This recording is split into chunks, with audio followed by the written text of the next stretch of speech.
जय Hind, this is Sushil Singh. तो आज हम बात करेंगे नेक्स्ट यूनिट के बारे में, क्लास 10th के, that is chemical reaction and. ये क्लास 10th का केमिस्ट्री का फर्स्ट यूनिट है, ठीक है। तो आज हम इसके बारे में बताएंगे, ठीक है। इससे पहले वाली वीडियोस में हमने फिजिक्स के दो यूनिट खत्म कर लिए हैं, that is light and human eye. आज हम नेक्स्ट यूनिट के बारे में बात करेंगे, that is chemical reaction and equation, ठीक है जी। तो सबसे पहली जो इसमें चीज आती है, देखिए इसको पढ़ने से पहले देखो, जो भी ये ऑनलाइन वीडियो देखेगा या जो भी बच्चे इधर बैठे हैं, सबसे पहले उनको कुछ थोड़े से एलिमेंट्स के बारे में पता होना चाहिए। ज़्यादा नहीं तो कम से कम 40 तक तो आपको एलिमेंट्स आने चाहिए, ठीक है। आज 10 एलिमेंट मैं आपको बता देता हूँ, ऐसे ही वर्बली आपको याद करवाऊंगा, लिखवाऊंगा नहीं। सबसे पहले नंबर पे आता है आपका हाइड्रोजन, सबसे पहले नंबर पे हाइड्रोजन, दूसरे नंबर पर तीसरे नंबर पर फोर्थ बेरिलियम, फिफ्थ पे बोरॉन, सिक्स्थ पे कार्बन, सेवंथ पे nitrogen, eighth pay oxygen, ninth पे फ्लोरीन और देन 10th पे नियॉन, ठीक है। तो फिर से सुनिए, hydrogen, helium, lithium, beryllium, boron, carbon, nitrogen, oxygen, fluorine and last में, ठीक है। ये 10 एलिमेंट्स आपको याद होने चाहिए। 10 वीडियो के लास्ट में आपको समझा दूंगा, समझ आ गया।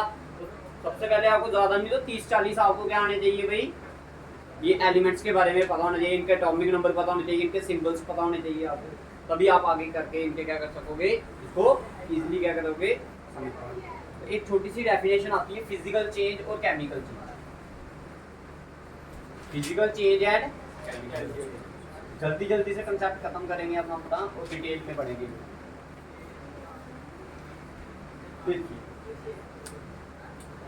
फिजिकल चेंज और केमिकल चेंज में क्या मतलब, क्या होता क्या है। चेंज हो गया कोई भी परिवर्तन आना, चेंज क्या हो गया, कोई भी चीज का परिवर्तन आना किसी चीज में, उसे हम क्या बोलते हैं, चेंज होता है, ठीक है। अब फिजिकल चेंज क्या है, अगर चेंज मतलब अगर मान लो ये आपका कोई ऑब्जेक्ट है, अब मैं आपको ऐसे एग्जांपल दे रहा हूँ, फिर जब एग्जांपल समझाओगे तो आपको इजीली समझ आएगा। ये ऑब्जेक्ट क्या बन गया, ये बन गया, क्या बन गया, मान लो सर्कल था, सर्कल क्या बन गया, रेक्टेंगल बन गया, ठीक है। लेकिन किसी और फिनोमिना से आपने क्या किया, फिर से इस रेक्टेंगल को किसमें कन्वर्ट कर दिया, सर्कल में कन्वर्ट कर दिया। समझ आया मैंने क्या बोला, ठीक है। दैट इज मतलब अगर वो चीज आपकी क्या हो जाए, वो चेंज क्या हो जाए, रिवर्स हो जाए। अगर चेंज आपकी क्या हो जाए, रिवर्स हो जाए, उस चीज को आप क्या बोलते हो, फिजिकल चेंज बोलते हो। क्या बोलते हो, फिजिकल। वाटर लेते हो, फ्रिज में जमाते हो, क्या बन जाते हैं, बर्फ बन जाती है ना। तो क्या हुआ, लिक्विड से कोई चीज क्या बन गई, सॉलिड बन गई। लिक्विड से क्या कोई चीज क्या बन गई, सॉलिड। अब इस सॉलिड को आपने ऐसे बाहर रखा, तो ये क्या बन गया, फिर से लिक्विड। नहीं तो इस सॉलिड को क्या करो, हीट अप करोगे तो क्या बन जाएगा, वाटर वेपर्स। तो वाटर वेपर भी क्या है, लिक्विड ही है ना। पहले गैस बनी, क्या बनी, गैस। जब वो किसी चीज के साथ कांटेक्ट में आया तो वो वाटर वेपर क्या बन गया, वाटर लिक्विड की फॉर्म में बन गया, ठीक है। तो आपने देखा कि लिक्विड था, सॉलिड बनाया, सॉलिड के बाद हमने गैस बनाया, गैस के बाद फिर से वो क्या बन गया, लिक्विड। तो देख रहे हो कि वो चीज फिर से क्या हो रही है, रिवर्स हो रही है या रिपीट हो रही है, ठीक है। उस चीज को आप क्या बोलते हो, फिजिकल चेंज। समझ आ गया, समझ आया भाई सभी। अब आता है केमिकल चेंज। अब इसमें याद रखना है, इसमें प्रॉपर्टीज नहीं चेंज होती है, इसमें प्रॉपर्टीज नहीं चेंज होती। अगर होगी भी तो बड़ी मिन्यूट सी होंगी, अदरवाइज ये प्रॉपर्टीज चेंज नहीं होंगी। अब बात करते हैं केमिकल चेंज की, जो आपकी मेन जिसके बेस पर आपका ये पूरे का पूरा यूनिट डिपेंड है। बात करते हैं केमिकल चेंज हो गया, तो एक तो मैंने इधर बात बता दी कि चेंज रिवर्स हो जाती है। इधर क्या होता है, इरिवर्सिबल होता है। क्या होता है, इरिवर्सिबल। मतलब अगर एक बार कोई चीज चेंज होगी, वो फिर से वापस वो चीज नहीं बन पाएगी। जैसे मिल्क का, दूध का क्या बनाया आपने, दही बना दिया। अब दही से दूध बन सकता है, नहीं बन सकता। तो that is known as chemical change. दूध की प्रॉपर्टीज क्या थी, अलग। बोलते हैं दही खाओ, दही क्या होता है, सेहत के लिए ठंडा होता है, गर्मी पड़ जाए तो खाते हो नहीं दही वगैरह, लस्सी वगैरह, ठीक है। तो इनकी प्रॉपर्टीज क्या होती हैं, अलग होती है। दूध की प्रॉपर्टी क्या होती है, अलग होती है, दही की प्रॉपर्टी क्या होती है, अलग होती है। तो दैट इज अ इरिवर्सिबल। और एग्जांपल अगर आपको मैं और समझाऊं, जैसे सपोज करो आपने खाना खाया, डाइजेस्ट हो गया आपके बॉडी में, अब वो फिर से खाना आपका फिर से वो आपने मान लो क्या खाया, एप्पल खाया, क्या खाया, एप्पल खाया, ये क्या हो गया, डाइजेस्ट हो गया आपकी बॉडी में, ठीक है, क्या हो गया, डाइजेस्ट। अब जब डाइजेस्ट हो गया फिर से वो एप्पल बन पाएगा, नहीं बन पाएगा। तो that is also known as क्या, केमिकल चेंज। तो digestion of food is also a chemical change. समझ आया, फिजिकल चेंज और केमिकल चेंज में फर्क पता चला। अब याद रखना केमिकल चेंज में जो प्रॉपर्टीज होती हैं वो क्या हो जाती हैं, चेंज हो जाती हैं। एग्जांपल आपको इधर से समझ आ जाएगी, दूध का दही, दूध की प्रॉपर्टीज अलग होती है, दही की क्या होती है, अलग। ठीक है जी, समझ आया, सभी को समझ आया भाई, क्या चीजें समझाई, दो ही चीजें अभी डेफिनेशंस बताई मैंने, फिजिकल चेंज है, ठीक है, समझ आ गया।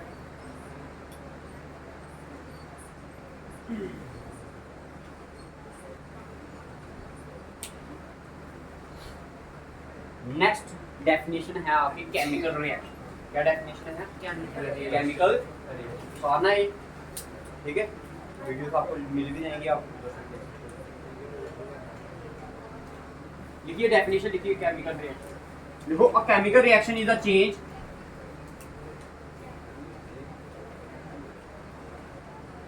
a chemical reaction is a change in which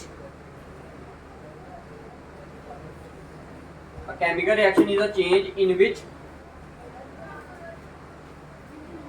a chemical reaction is a change, definition बता रहा हूं मैं आपको, chemical reaction, a chemical reaction is a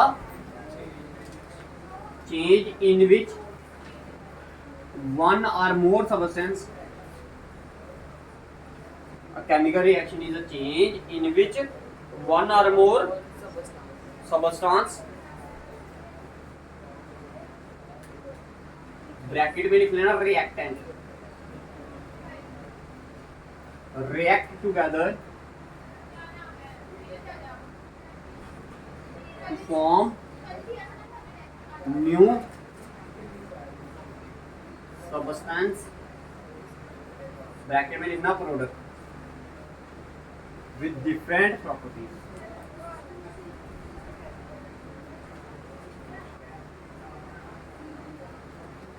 clear है जी? कहता है केमिकल रिएक्शन में क्या होता है, दो या दो से in which one or more than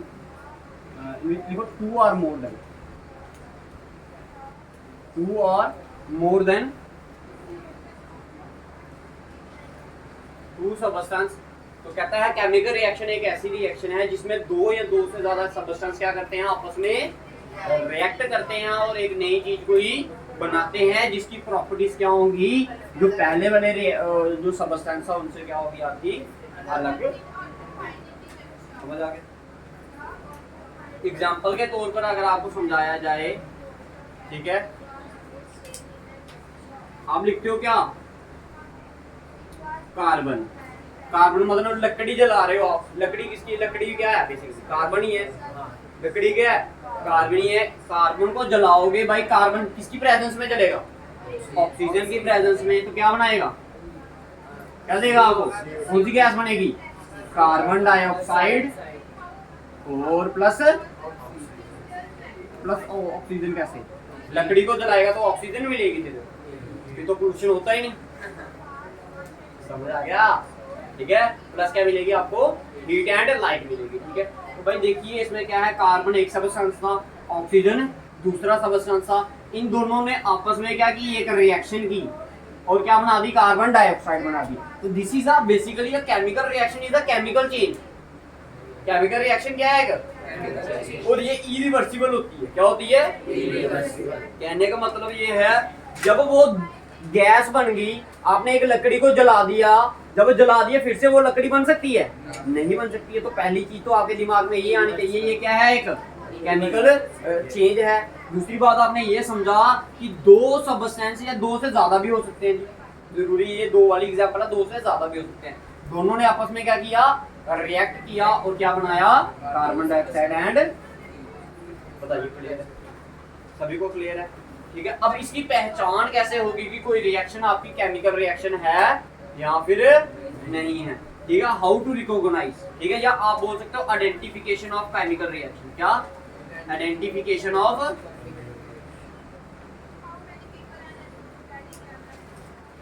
समझने की कोशिश करना। देखो इसके लिए 2-3 पॉइंट्स होते हैं identification of a chemical reaction. सबसे पहली चीज क्या होती है भाई, अब जरूरी नहीं कि वो एक ही चीज मिलेगी, एक से ज्यादा चीजें आपको उसमें क्या करनी पड़ेंगी, आइडेंटिफाई करनी पड़ेंगी, ठीक है। एक ही चीज को आप देखकर ये नहीं बोल सकते कि वो चीज आपकी क्या है, केमिकल रिएक्शन है या भी नहीं। तो change in state, change in state, सबसे पहली स्टेट हो गया उसकी सॉलिड, लिक्विड एंड गैस। अगर सॉलिड होगी, सॉलिड से, अब इधर क्या था, लकड़ी थी ना, लकड़ी किस फॉर्म में थी, सॉलिड फॉर्म में थी। कार्बन जो था वो किस फॉर्म में था, सॉलिड। इधर जाके क्या बन गया, ये कार्बन डाइऑक्साइड क्या है, गैस है ना, तो सॉलिड से क्या कन्वर्ट हो गए, गैस में कन्वर्ट हो गया। तो भाई उसकी स्टेट क्या हो जाएगी, चेंज हो जाएगी। जैसे दूध से दही बन गया, चेंज हुए ना, चेंज हुआ, ठीक है। तो दिस इज ऑल अबाउट क्या है, उसकी स्टेट क्या हो जाती है, चेंज हो जाती है। पहली बात क्लियर आई, समझ आई आपको स्टेट का क्या मतलब हुआ। दूसरी लिखिए, चेंज इन कलर।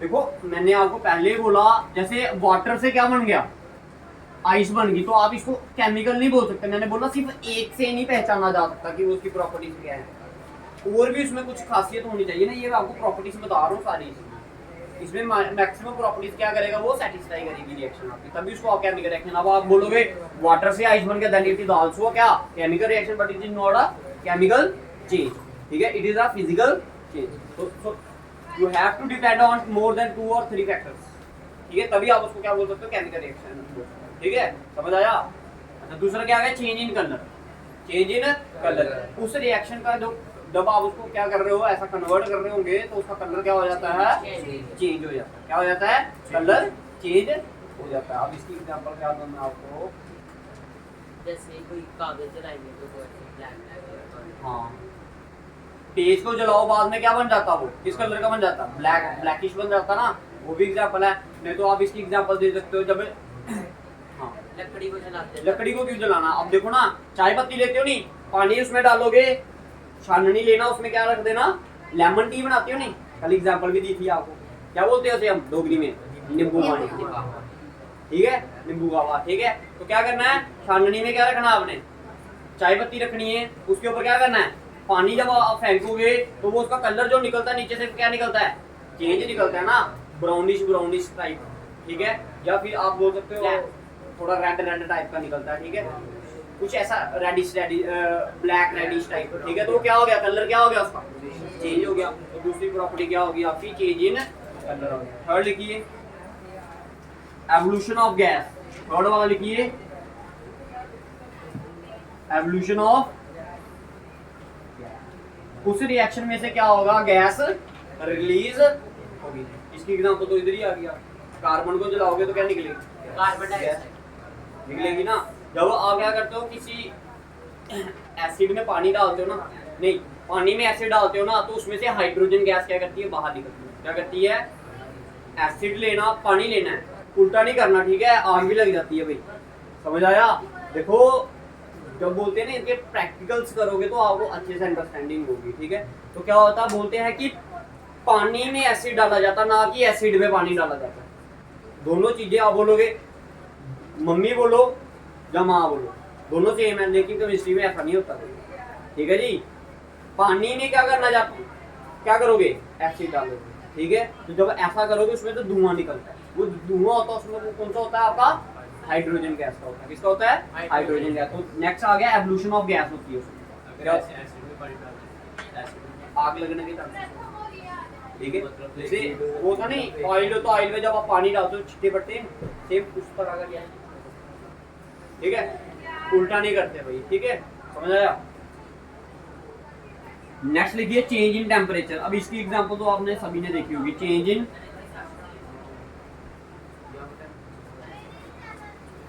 और समझना change in temperature. White wash, सफेदी देखी नहीं, सफेदी पानी में जब सफेदी डालते हो कि पीपे वगैरह में डाल के देखना, वो पीपा क्या हो जाता है, पानी क्या करने लग पड़ता है, बॉयल करने लग पड़ता है, तो उसका चेंज इन क्या आ जाता है, टेम्परेचर आ जाता है। तो ये भी क्या उसकी प्रॉपर्टी है, ठीक है, एक चीज पे अगर कोई ऐसी चीज होगी सिर्फ ये वाली प्रॉपर्टी दिख रही है बाकी वाली नहीं दिख रही तो वो आपकी केमिकल रिएक्शन नहीं होगी। समझ आ गया मेरी बात? तो उसके लिए 2-3 प्रॉपर्टीज आपकी सेटिस्फाई करना बड़ा ज्यादा जरूरी है। ठीक है, नेक्स्ट आ जाओ, फॉर्मेशन ऑफ प्रेसिपिटेट्स।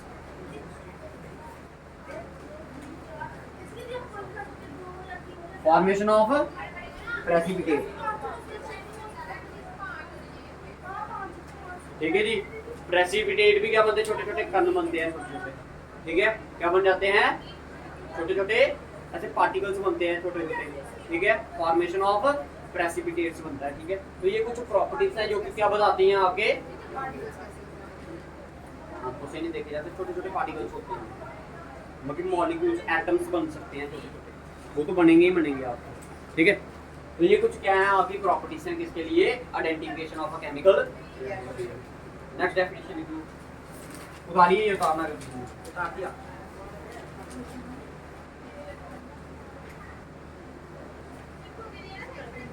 देखिए भाई नेक्स्ट डेफिनेशन लिखिए, chemical equation.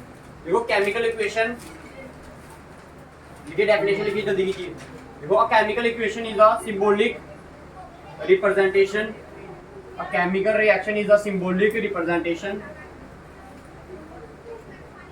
a chemical reaction is a symbolic representation,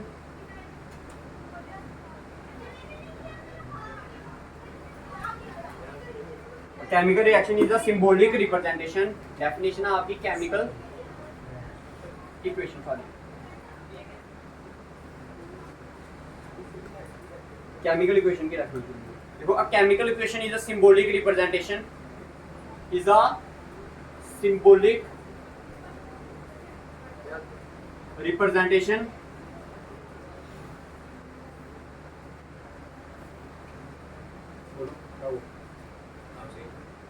देखिए chemical equation is a symbolic representation of a chemical reaction, of a chemical reaction। ठीक है भाई, केमिकल रिएक्शन क्या है, सिंबॉलिक रिप्रेजेंटेशन है किसकी, केमिकल इक्वेशन रिप्रेजेंटेशन है किसकी, केमिकल रिएक्शन की। जैसे अभी थोड़ी देर पहले मैंने आपको एक एग्जांपल बताई कि कार्बन आपका ऑक्सीजन की प्रेजेंस में क्या करेगा, अगर जलेगा तो वो क्या देता है, कार्बन डाइऑक्साइड देता है। बताया ना अभी आपको थोड़ी देर पहले मैंने, प्लस क्या करता है, हीट एंड लाइट क्या करता है, रिलीज करता है ना। ठीक है जी, अब मेरी बात ध्यान से सुनना, कहता है अब बेसिकली कुछ नहीं होता, केमिकल रिएक्शन क्या होता है भाई, केमिकल रिएक्शन जो आपने ये सिंबल क्या नाम लिखी है ना, इनको आप क्या करते हैं, इनके फॉर्मूले या सिंबल्स की रिप्रेजेंट फॉर्म में क्या करते हो, इसको कन्वर्ट करते हो, इसको लिख देते हो। अब जैसे कार्बन का सिंबल क्या है, कैपिटल सी, ऑक्सीजन का क्या है, O2, ऑक्सीजन क्या है, गैस की फॉर्म में यूज हो रहा है। ठीक है, तो इसको बोलते हैं सी, इसको बोलते हैं O2, और बनाता क्या है ये CO2। अब बच्चे क्या करते हैं भाई, ध्यान से समझिए, याद रखना। देखो ये सी बड़ा लिख लिया, ओ क्या करेंगे, ऐसा करके डाल देंगे, तो भाई ये गलत होता है, ये कोबाल्ट बन गया आपका, क्या बन गया, कोबाल्ट। तो इसलिए भाई इनको ध्यान से लिखना आपने, समझ आ गया मेरी बात, ये ना, हाँ ये जिनके सिंबल्स जैसे दिए हो वैसे ही लिखने हैं। अब बच्चे क्या करते हैं, जल्दी जल्दीबाजी में सी तो बड़ा लिख दिया, ओ क्या करते हैं, ऐसे करके डाल देते हैं, ये तो कोबाल्ट बन गया ना, छोटा ओ डाल दिया आपने। ठीक है, तो जैसे आपको बोला गया है वैसे ही बनाना है भाई, गलत नहीं करना। ये कार्बन डाइऑक्साइड क्या आ गया, कार्बन डाइऑक्साइड। तो भाई ये आ गया कार्बन का सिंबल, ये आ गया आपका ऑक्सीजन मॉलिक्यूलर का सिंबल, और ये आ गया आपका कार्बन डाइऑक्साइड का फार्मूला CO। तो बेसिकली केमिकल इक्वेशन क्या है, रिप्रेजेंटेशन है, सिंबॉलिक रिप्रेजेंटेशन है किसकी, सिंबल्स की फॉर्म में, और किसकी फॉर्म में लिखना उसको, फॉर्मूलेस की फॉर्म में रखना किसको, केमिकल रिएक्शन को, उसी को आप क्या बोलते हो, केमिकल इक्वेशन बोलते हो। बताइए भाई क्लियर हुआ या नहीं हुआ, जिसको नहीं हुआ वो बताइए। ठीक है जी, समझ आ गया, समझ आ गया। अच्छा, जो ये फॉर्म में आप लिखते हो ना इसको, इक्वेशन को, इसको बोलते हैं हम वर्ड इक्वेशन। क्या बोलते हैं, वर्ड इक्वेशन। ठीक है, वर्ड्स की फॉर्म में किसी इक्वेशन को लिखना, उसको बोलते हैं हम क्या, वर्ड इक्वेशन। क्या बोलते हैं, वर्ड इक्वेशन। और ये क्या है आपकी केमिकल इक्वेशन। ठीक है जी, समझ आ गया, समझ आया भाई सभी को। ठीक है, कोई किसी को कंफ्यूजन है तो बताइए, और अगर एग्जांपल लिखनी है तो और लिखवा देते हैं आपको। जैसे methane, methane CH2, methane sorry CH4, इसको आप क्या बोलते हो, मीथेन बोलते हो। मीथेन को अगर आप ऑक्सीजन की प्रेजेंस में जलाओगे तो ये आपको देगा कार्बन डाइऑक्साइड प्लस वाटर, और प्लस क्या करेगा आपका हीट एंड लाइट को क्या करेगा रिलीज करेगा। ठीक है जी, समझ आ गया? ठीक है, अब देखिए ध्यान से समझना। अच्छा बैलेंस है ये 4 2 इधर का 2 और 2, ठीक है कितने हो गए 4, ऑक्सीजन कितने हो गए 2, ये हो गए 2, ये हो गए 4, ठीक है। तो ये हो गया बैलेंस। अभी आपको आगे बैलेंस करना भी सिखाएंगे हम कि बैलेंस कैसे करना है, बट अभी आप फिलहाल इनको ऐसे ही रिएक्शंस को याद रखो। ठीक है, अब समझना भाई, इसमें नेक्स्ट 2 डेफिनेशंस और आती है, एक आता है रिएक्टेंट, एक आता है प्रोडक्ट। एक आता है रिएक्टेंट, एक आता है आपका प्रोडक्ट। तो भाई ये जो अब इसको क्या बोलते हैं, इसको पढ़ना हो तो कैसे बोलते हैं, कहते हैं methane react with oxygen gives carbon dioxide and water and the release of heat and light. तो ये जो वर्ड है इसको बोलते हैं, एरो को क्या बोलते हैं, गिव्स। क्या बोलते हैं, गिव्स। ठीक है, इस एरो के ये कौन सी साइड है, लेफ्ट हैंड साइड, और ये एरो के राइट हैंड साइड। भाई जो आपके फॉर्मूले या सिंबल किस साइड लिखे गए हैं, लेफ्ट हैंड साइड एरो के, उसको आप क्या बोलते हो, रिएक्टेंट बोलते हो। क्या बोलते हो, रिएक्टेंट बोलते हो। और जो राइट हैंड साइड पे लिखे गए हैं उनको क्या बोलते हो आप, प्रोडक्ट्स। ठीक है, जो एक्चुअल में रिएक्ट करते हैं आपके, जिनको आप रिएक्ट करवा रहे हो, उनको चीजों को बोलते हो आप रिएक्टेंट, और जो आपको क्या मिलता है, फाइनल प्रोडक्ट तैयार होकर मिलता है, उसे आप क्या बोलते हो, प्रोडक्ट मिलते हो। या आप बोल सकते हो the substance present in the left hand side of the arrow is known as reactant and the substance present in the right hand side of the arrow is known as product. आपने इधर example भी देख के बताना, last में तो लिख देना CH4NO plus oxygen is the reactant and carbon dioxide and water is the. नहीं आपने देखो इसकी, देखो केमिस्ट्री में क्या होता है भाई, देखो बायो में होता है कि आपको डायग्राम बनानी है, फिजिक्स में होता है कि आपको फार्मूला लिखना ही लिखना। ठीक है जी, और इसमें क्या होता है, इसमें होता है कि केमिकल रिएक्शन। अगर आपने केमिकल रिएक्शन ही नहीं लिखी, अगर 5 नंबर का क्वेश्चन आया तो आपको वही 1 2 मिलेगा, जितने मर्जी लिखते रहो। थ्योरी मैटर नहीं करती है आपको। बेसिकली जो एक केमिस्ट होता है, जो एक केमिस्ट्री का टीचर होता है, वो क्या देखता है कि बच्चे ने क्या किया है, उसमें इक्वेशन, उसको थ्योरी से मतलब नहीं है, उसको थ्योरी समझ नहीं आती, उसको क्या समझ आता है, ये रिएक्शन इसके साथ खेलता वो, और वो चाहता है कि जो बच्चा है वो भी क्या करे, इन्हीं चीजों के साथ खेले। अगर भैया वहाँ पे ये लिख के होगा डेफिनेशन भी जो आपको नंबर भी मिलेंगे, इसके भी नंबर मिलेंगे। समझ आ गया, क्लियर है भाई? अभी फिलहाल नंबरों को छोड़ो, आप कंसेप्ट को समझिए। ठीक है, नंबरों के पीछे कंसेप्ट समझ आ गया तो कुछ ना कुछ लिख के ही आओगे आप, अगर कंसेप्ट ही नहीं समझ आया तो फिर आप क्या करोगे। समझ आ गया? ठीक है,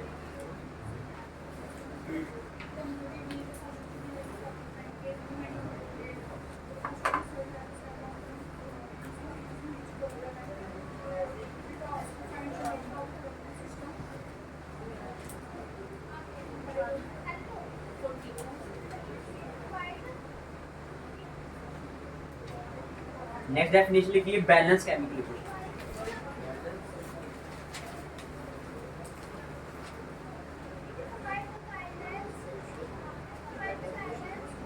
बैलेंस केमिकल इक्वेशन बता दो उसको, इसी का पार्ट है नहीं हाँ ये मत आगे, अब आप डेफिनेशन करती जाएंगे ना आप। देखिए बैलेंस केमिकल इक्वेशन, देखिए डेफिनेशन लिखिए। देखो a balance chemical equation is that, a balanced chemical equation is that in which, balanced chemical equation is that in which, a balanced chemical equation is that in which, देखो in which number of atoms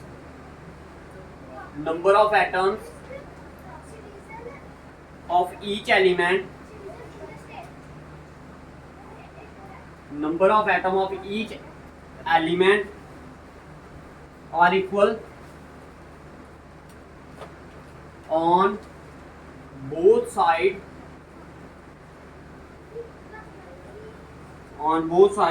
of the equation। बड़ी आसान सी definition है balance chemical equation. ठीक है, एक reaction आपके सामने लिखने जा रहा हूँ, पीछे CH4 plus O2 plus gives CO2, पहले भी की हमने अभी जस्ट थोड़ी देर पहले, प्लस हीट एंड, अच्छा चलो देखो जी क्या कहता है balance chemical reaction. Balance word ही क्या इंडिकेट कर रहा है कि जो इधर होगा वही क्या होना चाहिए उधर, बराबर मात्रा में। क्या बराबर मात्रा में होना चाहिए। वो मात्रा का मतलब क्या है इसमें इधर भाई कि नंबर ऑफ एटम, कि कितने एटम्स प्रेजेंट हैं हर एक एलिमेंट के। क्या बोलता है कितने एटम्स प्रेजेंट है हर एक एलिमेंट के और इक्वल, दोनों साइड क्या होने चाहिए इक्वल। अब जैसे इधर बताइए कार्बन कितना है भाई, इधर लिख देता हूं मैं एलिमेंट, इधर लिख देता हूं नंबर ऑफ एटम। ठीक है जी, क्या लिख दिया। अब बताइए कार्बन के एलिमेंट, इधर एलिमेंट आ गया कार्बन, और क्या क्या है इधर, एक है हाइड्रोजन और क्या है आपका ऑक्सीजन। ठीक है जी, तीन ही है ना। ठीक है, अब बताइए कार्बन ये नंबर ऑफ एटम्स, ये लिख दो आप रिएक्टेंट साइड, और ये आ गया आपका प्रोडक्ट साइड। ठीक है जी, समझ आ गया। अब इधर से समझ आता जाएगा। अब बताइए कार्बन कितने हैं इधर, एक। प्रोडक्ट कितने हैं, प्रोडक्ट वाली तरफ कितने हैं कार्बन, एक। हाइड्रोजन कितने हैं इधर, चार। इधर इधर दो।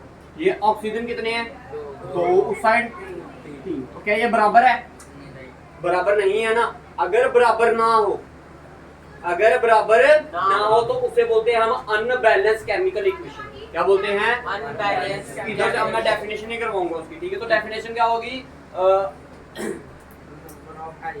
Chemical equation is said to be unbalanced chemical equation if the number of atoms of each element are unequal on both side of the equation। बस एक वर्ड इधर यूज कर देना क्या, unequal।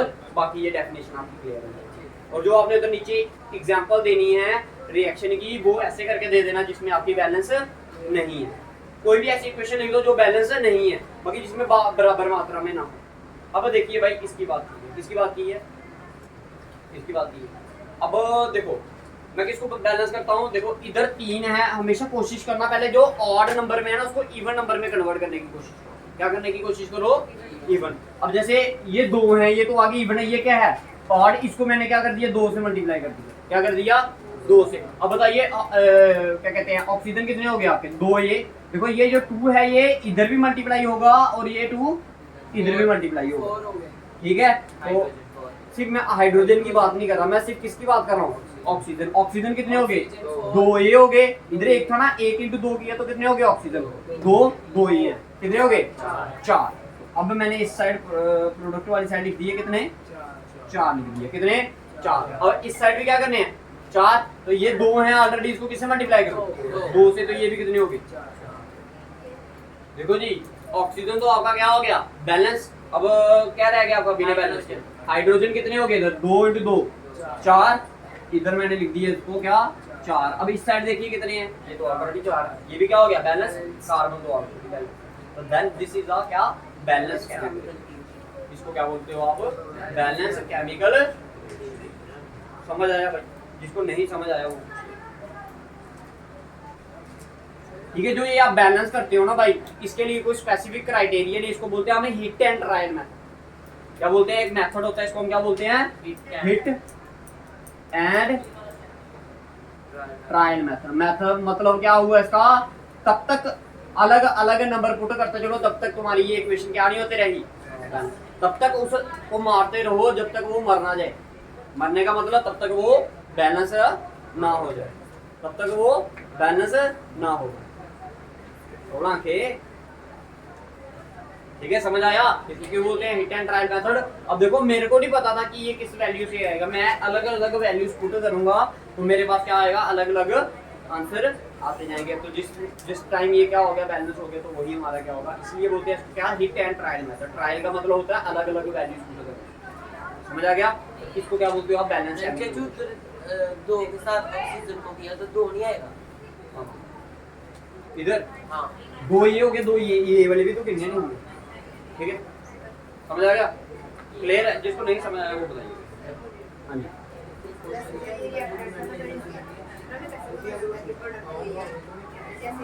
अब भाई देखो ये कह रहा है कि हमें कैसे पता चलेगा कि प्रोडक्ट यही आएगा। अब देखो भाई ये क्या पढ़ रहे हो आप, थ्योरी पढ़ रहे हो। क्या पढ़ रहे हो, थ्योरी। जब इन चीजों का आपने एक्सपेरिमेंट किया, अब ये रिएक्शन ऐसे हुई ना बन गई। अब बच्चे बोलते हैं हमें केमिकल इक्वेशंस याद नहीं होती है। अब इसका सबसे मेन कारण आपको बताऊं मैं क्या है, वो इसका मेन कारण सबसे मुश्किल केमिस्ट्री क्यों लगती है, क्योंकि आपको ये रिएक्शंस क्या नहीं होती, समझ नहीं आती, ये कैसे बन रहा है, इसका आंसर ये कैसे आ रहा है। उसका मेन कारण आपका ये है कि स्कूल वाले आपको क्या नहीं करवाते, एक्सपेरिमेंट्स केमिस्ट्री के नहीं करवाते। जब एक्सपेरिमेंट करवाएंगे तो तुम्हें खुद ब खुद पता चलेगा ये चीज इधर बन रही है, ये इसकी प्रॉपर्टीज इधर आ रही है। आपको करवाते हैं, आपको बोलते हैं बस वहाँ पे ये पढ़ लो, बस बात खत्म। जब तक आप क्या करोगे, इनका एक्सपेरिमेंट्स नहीं करोगे भाई, तभी तो आगे जाके देखो। आपके स्कूलों में, सभी के स्कूलों में क्या है, ठीक है, लेबोरेटरी तो बना दी है, ठीक है, लेकिन वो टीचर आपको क्या, स्कूल मैनेजमेंट आपकी क्या, वो एक्सपेरिमेंट्स आपको करवाती नहीं है। वो यहाँ पे पढ़ो, रट्टे लगाओ, बस पढ़ते रहो इनको, समझ आ गया। तभी आपको ये नहीं पता चलता कि इसका प्रोडक्ट क्या आएगा। अब देखो, जिन्होंने ये रिएक्शन सबसे पहले की होगी, उनको उन्होंने नोटिफाई किया कि ये प्रोडक्ट बनता है, उन्होंने बुक लिखी, फिर उसके बाद हम क्या बन गए, लकीर के फकीर। जैसे जैसे उन्होंने बोलता जा वैसे वैसे हम करते हैं। समझ आया, ठीक है। वो तो करनी पड़ेगी, स्कूल वालों को बोलो एक्सपेरिमेंट्स करवाए। एक दो क्वेश्चन देना मुझे। देखो मिटा दूं, मिटा दूं। हाँ जी। देखिए C2H6 plus O2 gives CO2 plus H2। करिए, बातें नहीं करना ठीक है, जल्दी से करो भाई। जो ये वीडियो ऑनलाइन देख रहे हैं उनको बैलेंस करने की कोशिश कीजिए इनको।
ठीक है, इनको आगे आगे इनकी बुकें पूछे तो बताइए क्या क्या है, ठीक है।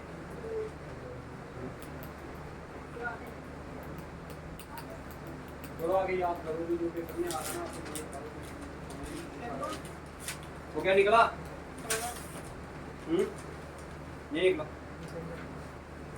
देखो मैंने आपको पहले ही बताया, इसके लिए कोई स्पेसिफिक क्या है, क्राइटेरिया नहीं है कि ऐसे ही करना है इसको। अलग अलग वैल्यूज पुट करते चलो, देखो बैलेंस होता है तो अच्छी बात, नहीं होता तो और कुछ पुट करके देखो। अब ये नहीं मैं बोलना कि ये यही नंबर से क्यों आया। देखो अलग अलग वैल्यूज जब आप पुट करना स्टार्ट कर दोगे तो तुम्हें खुद ब खुद पता चल जाएगा कि इसके साथ आपने क्या मल्टीप्लाई करना है और क्या नहीं। समझ आ गया? करें?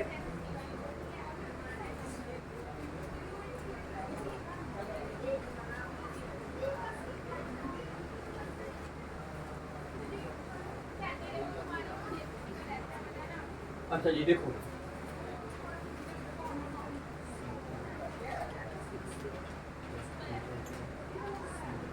ऑक्सीजन कितने हैं इधर भाई? ऑक्सीजन 2, इधर 2 हैं, इधर कितने हैं? 2 और 1 3 है ना।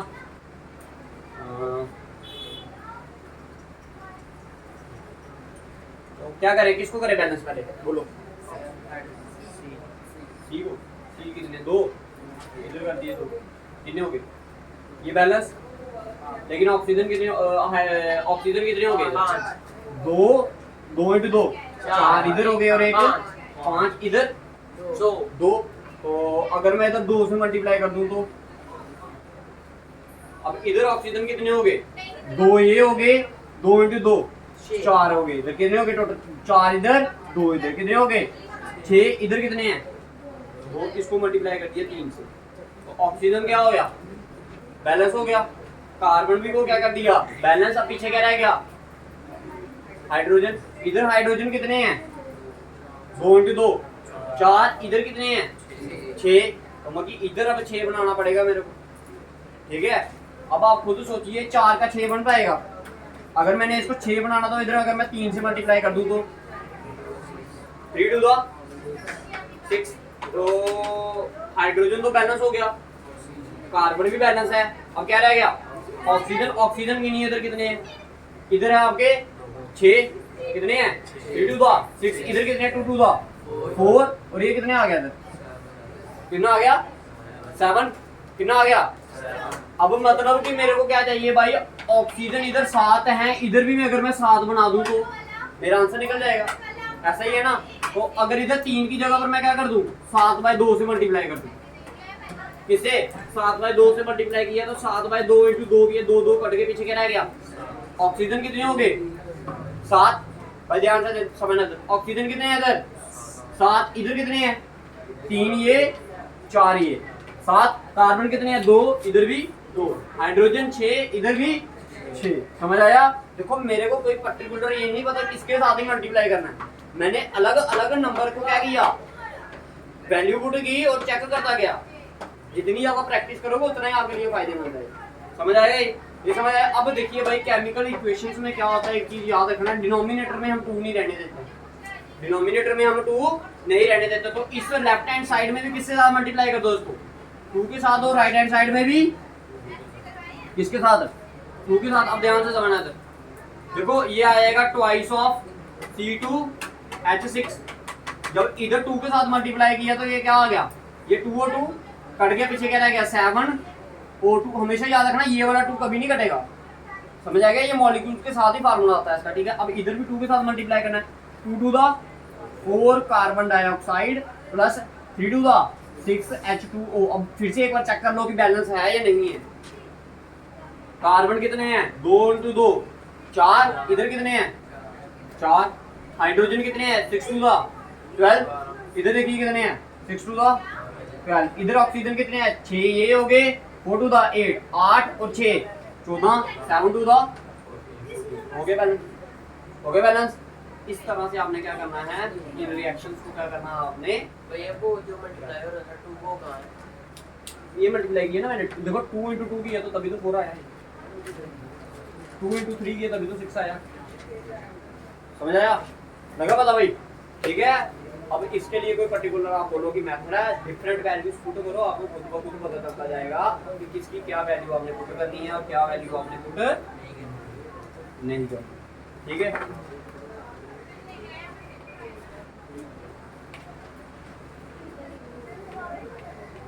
तो एक और करो आप, देखो Fe plus H2O gives Fe3O4 plus H2, ठीक है, इनको बैलेंस करो। फिर एक और दे रहा हूँ आपको कि वो बैलेंस करना है,